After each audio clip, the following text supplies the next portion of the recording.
नमस्कार, आराधना चॅनलमध्ये आपणा सर्वांचे स्वागत आहे। आज आपण पाहणार आहोत गुढीपाडव्याला 3.5 मुहूर्तापैकी एक मुहूर्त का मानण्यात येते, तसेच गुढीला कडुनिंबाची पाने का लावण्यात येतात किंवा या दिवशी साखर मिश्रित कडुनिंबाचा प्रसाद का दिला जातो। चैत्र प्रतिपदेला महाराष्ट्रात गुढीपाडवा असे म्हणतात। वर्षातील 3.5 मुहूर्तापैकी गुढीपाडवा ही एक मुहूर्त आहे। शालिवाहन शकाची सुरुवात याच दिवसापासून होते। शालिवाहन नावाचा एका कुंभाराच्या मुलाने मातीचे सैन्य तयार केले, त्यावर पाणी शिंपडले व त्याला सजीव केले आणि त्याच्या मदतीने प्रभावी शत्रूचा पराभव केला।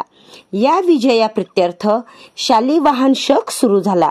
शालिवाहनाने मातीच्या सैन्यात प्राण भरला हे एक लाक्षणिक कथन आहे।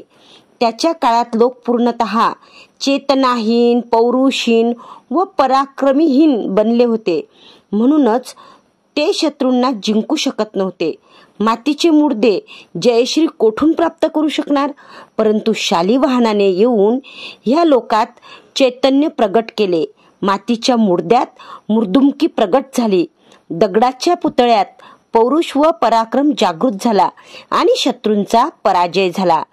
आज आपणही दीनहीन बनलो असून जडवादाशी लढायला असमर्थ बनलो आहोत।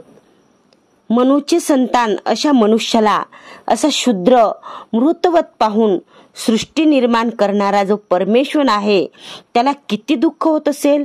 अमृतस्य पुत्रा असे म्हणून वेद ज्याची बिरुदावली गातात, अशा सिंहाच्या छाव्या समान असलेल्या मानवाला बिचारा म्हणून फिरत असलेला पाहून प्रभूला काय बरे वाटत असेल। झोपलेल्यांच्या कानात सांस्कृतिक शंखध्वनी फुंकण्यासाठी व मृत मानवाच्या शरीरात जीवन संचार करण्यासाठी आज शालिवाहनाची गरज आहे। मानव मात्रामध्ये ईश्वर प्रदत्त विशिष्ट शक्ती निसर्गतः सुप्त आहेत। गरज आहे फक्त त्यांना जागवण्याची। समुद्रोल्लंघनाच्या वेळी कपाळाला हात लावून बसलेल्या हनुमंताला गरज आहे पाठीवरून हात फिरवून आत्मविश्वास जागृत करणाऱ्या जांबुवंताची। शस्त्रत्याग करून युद्ध परांगमुख होऊन बसलेल्या अर्जुनाला गरज आहे उत्साह प्रेरक मार्गदर्शक श्रीकृष्णाची। संस्कृतीच्या सत्पुत्रांचे व गीतेच्या तरुणांचे स्वागत व सत्कार करण्यासाठी आजचा समाजही तयार आहे। आजच्या ह्या पवित्र दिवशी पुरुषार्थ व पराक्रमी सांस्कृतिक वीर बनण्याची प्रतिज्ञा करायची। ह्याच दिवशी श्री रामचंद्रांनी वालीच्या जुलमातून दक्षिणेकडील प्रजेची सोडवणूक केली होती असे कित्येकांचे म्हणणे आहे। वालीच्या त्रासातून मुक्त झालेल्या प्रजेने घरोघर उत्सव साजरा करून गुढ्या उभारल्या होत्या। अजूनही घराच्या अंगणात जी गुढी उभारली जाते ती विजयाचा संदेश देत असते। घरातून वालीचा आसुरी संपत्तीचा रामाने दैवी संपत्तीने नाश केला याचे ते सूचक आहे। गुढी म्हणजे विजय पताका, भोगावर योगाचा विजय, वैभवावर विभूतीचा विजय आणि विकारावर विचारांचा विजय। मंगलता व पवित्रता ह्यांना वातावरणात सतत प्रसृत करणारी ही गुढी चढवणाऱ्यांनी आत्मनिरीक्षण करून पाहिले पाहिजे की माझ्या मनात असलेली वानर वृत्ती, चांचल्य वृत्ती नाश पावली की नाही, माझे मन शांत, स्थिर, सात्विक बनले की नाही। मलबारात हा उत्सव विशिष्ट रीतीने साजरा केला जातो। घरच्या देवघरात सर्व संपत्ती, शोभायमान वस्तू व्यवस्थितरित्या मांडण्यात येतात। पाडव्याच्या दिवशी पहाटे उठून घरातील अबाल वृद्ध सर्व डोळे मिटून देवघरात जातात। तिथे जाऊन स्वतःचे डोळे उघडून गृहलक्ष्मी सहित देवाचे दर्शन घेतात। घरातील मुख्य वडील संपत्ती व ऐश्वर्य यांनी सुशोभित अशा गृहदेवतेला आरती ओवाळतात। मलबार मधील रिवाजामागे देखील भारतीय संस्कृती डोकावताना दिसते। पहाटे उठून कराग्रे वसते लक्ष्मी हा श्लोक म्हणता म्हणता हातात असलेल्या देवदेवतांचे दर्शन करावे असे जे संस्कृतीने सांगितले आहे त्या संस्कृतीच्या सुरात वर्षाच्या पहाटेला म्हणजेच प्रतिपदेच्या दिवशी गृहलक्ष्मीने युक्त देवाचे प्रथम दर्शन करावे असेच ही रूढी सांगत आहे। पहाटे शुभ दर्शन करणाऱ्याचा दिवस चांगला जातो अशी आपली मान्यता आहे वर्षारंभाच्या दिवशी प्रभूचे दर्शन करणाराचे वर्ष चांगले जाते, यात सगळ्यांनाच माहिती आहे. शिवाय सर्व संपत्ती देवगृहात प्रभूच्या पायाजवळ ठेवण्यात येते. हा रिवाज भारतीय लोकांच्या ईश्वरार्पण बुद्धीची कल्पना देतो.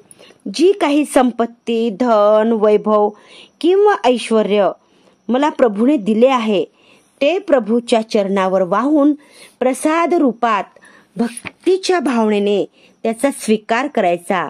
समर्थ गुरु रामदासांना समर्पित केलेले राज्य प्रसाद रूपात परत मिळाल्यावर ज्या भावनेने छत्रपती शिवाजी महाराजांनी राज्य शासन केले, त्याच भावनेने वर्षभर प्रभूने पाठवलेल्या ऐश्वर्याचा उपभोग घ्यायचा, असे हा रिवाज सुचवतो. या दिवशी कडुनिंबाचे रसपान करण्यात येते. मंदिरात दर्शनाला येणाऱ्यांनाही कडुनिंब व साखर मिश्रित प्रसाद मिळतो. निंब कडू आहे पण आरोग्यदायक आहे. सुरुवातीला कष्ट देऊन मागून कल्याण करणाऱ्यांच्या ज्ञातीतील तो एक आहे. कडुनिंबाचे सेवन करणारा सदा निरोगी राहतो. कित्येक विचार आचरणात आणताना कष्ट पडतात, एवढेच नाही तर कटू वाटतात, पण तेच विचार जीवन उदात्त बनवतात. तशा सुंदर सात्विक विचारांचे सेवन करणारा मानसिक व बौद्धिक आरोग्य उपभोगतो. त्याचे जीवन निरोगी बनते. शिवाय प्रगती पथावर जाणाऱ्याला जीवनामध्ये काही वेळा कडू घोट प्यावेच लागतात, याचीही ह्यातून सूचना मिळते. मंदिरात मिळणाऱ्या कडुनिंब मिश्रित साखरेच्या प्रसादापाठीमागे अतिशय मधुर भावना लपलेली आहे. जीवनात कधीही सुख किंवा दुःख एकटे येत नाही. सुखाच्या मागेच दुःख असते आणि दुःखामागूनच सुखाचे अनुगमन होते. सारांश हा उत्सव मृतवत बनलेल्या मानवामध्ये चेतना भरून त्याची अस्मिता जागृत करतो. त्याचबरोबर मानवाला मिळालेली शक्ती, संपत्ती, बुद्धी हे सर्व ईश्वरदत्त आहे असे समजावून त्याच्यात समर्पणाची भावना जागृत करतो.